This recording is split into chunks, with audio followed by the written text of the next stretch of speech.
Hello दोस्तों, तो कैसे हैं आप लोग। आज हमारा है लेक्चर नंबर दूसरा, प्राचीन इतिहास का। कल हमने लेक्चर नंबर 1 में वेदों के बारे में पढ़ा।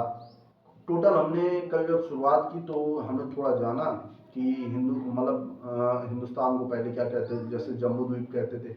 और वेदों के बारे में पढ़ा, जैसे 4 वेद हैं, ऋग्वेद, सामवेद, यजुर्वेद और अथर्ववेद। ऋग्वेद सबसे प्राचीन वेद है और जो अथर्ववेद है वो सबसे बाद वाला वेद है।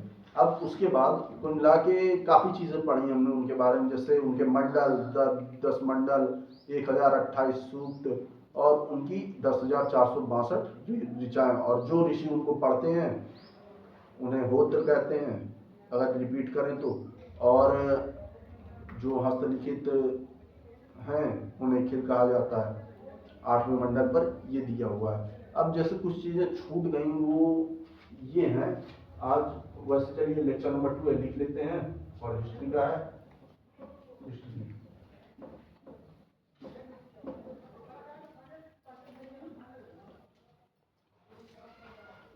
आपने वामन अवतार,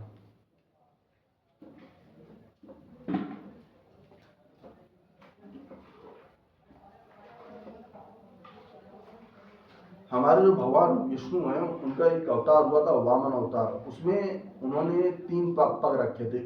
उनके बारे में ऋग्वेद में जानने को मिलता है। वामन अवतार के 3 पगों के बारे में ऋग्वेद में जानने को मिलता है। वामन अवतार के 3 पग।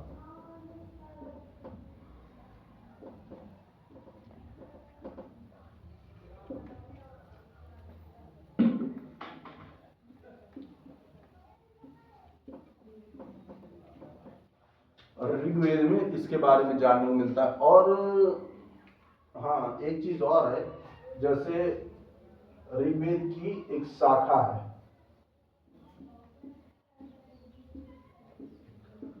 जिसे हम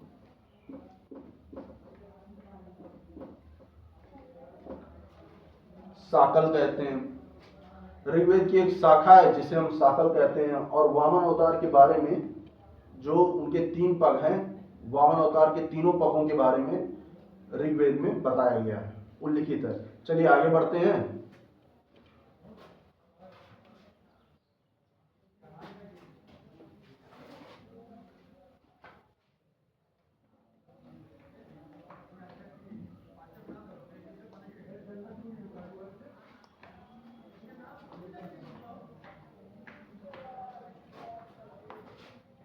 और वेद के बाद ब्राह्मण आते हैं, उसके बाद आरण्यक आते हैं और उसके बाद आते हैं अपने उपनिषद। टोटल 108 उपनिषद हैं। अब जैसे वेद, वेद के बाद ब्राह्मण,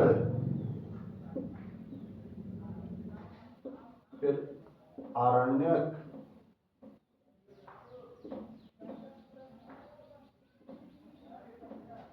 और उसके बाद आते हैं उपनिषद।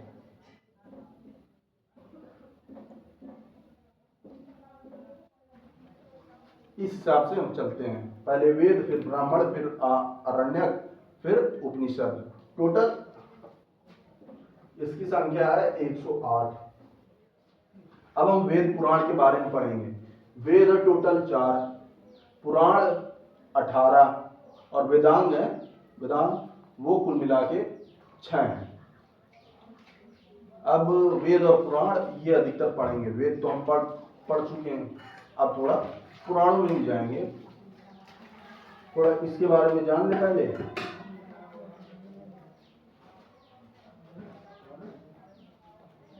हाँ, जैसे पुराणों पे जाते हैं।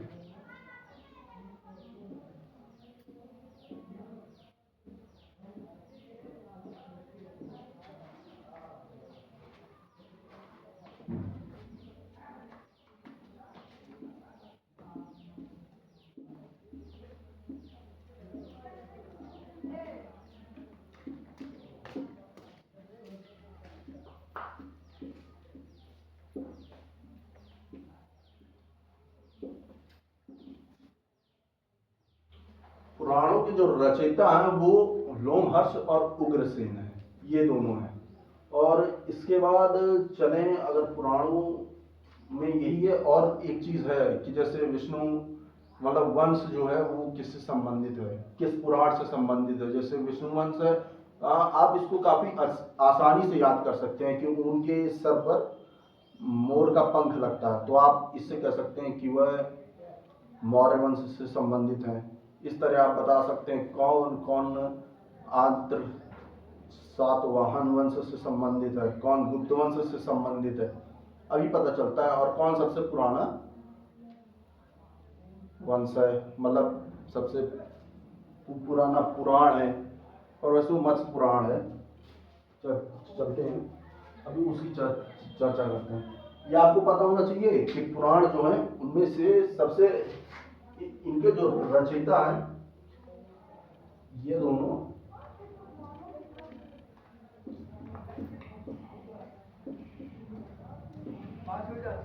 पुराणों के रचयिता लोमहर्ष और उग्रसेन। अरे उग्रसेन में सॉरी ये लगेगा या वही। चलिए आगे चलते हैं।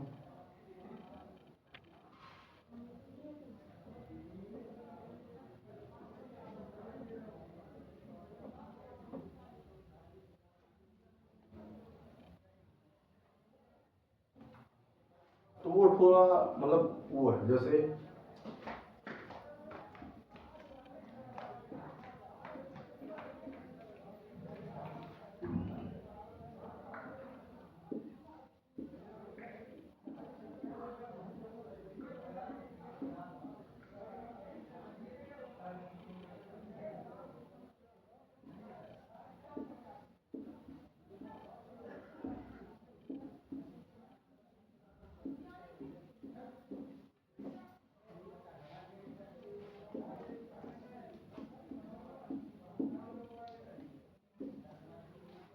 ये कुल मिला के इस प्रकार है। वेद 4, पुराण 18, उपनिषद जो है वह 108 है।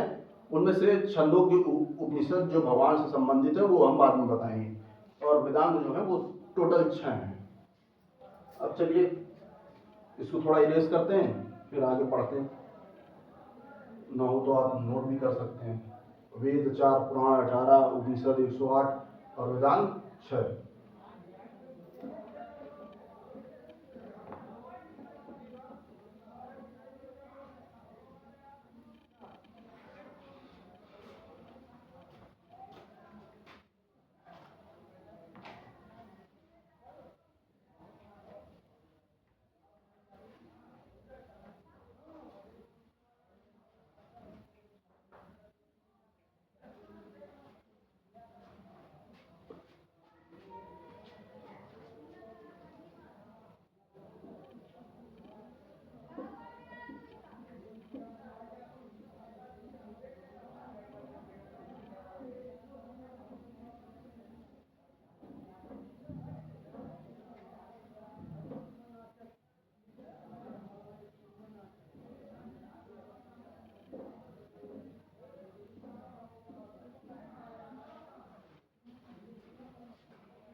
सबसे पहले अगर बात की जाए तो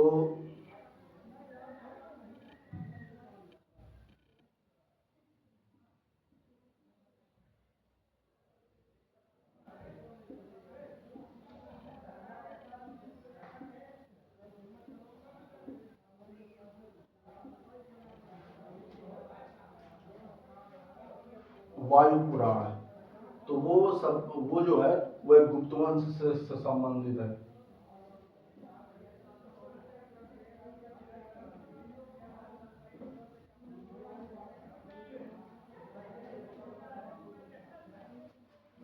दूसरा,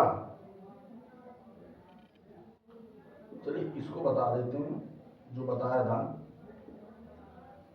विष्णु पुराण।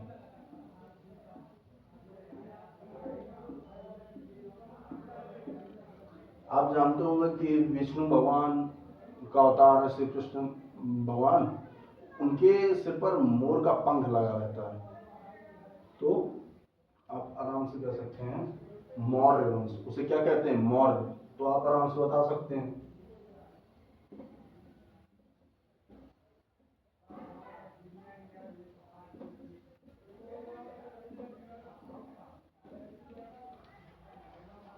और जो तीसरा है वह है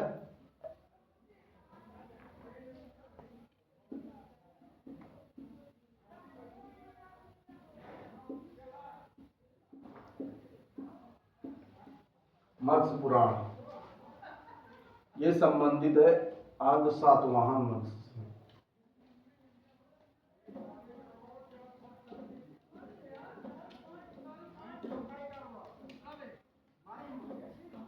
आद्य सातवाहन वंश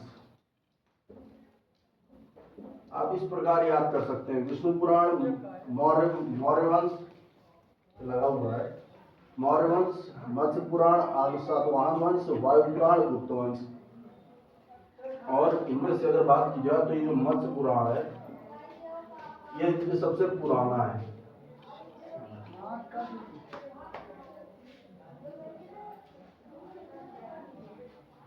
सबसे पुराना मत्स्य पुराण। चलिए आप इतना तैयार कर सकते हैं। वायु पुराण गुप्त वंश, विष्णु पुराण मौर्य वंश, मत्स्य पुराण आदि सातवाहन वंश। ना हो तो आप थोड़ा नोट कर सकते हैं।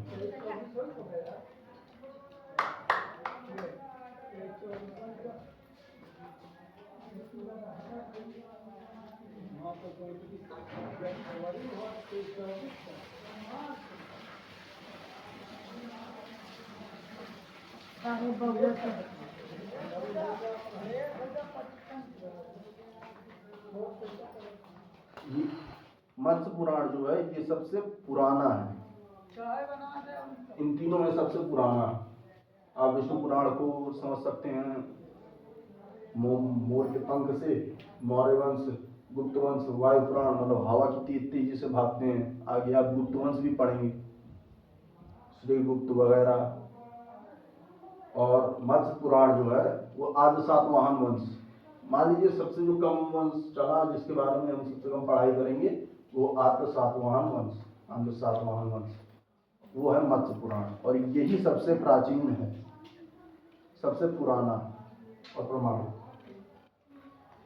चलिए इसे यूज करते हैं।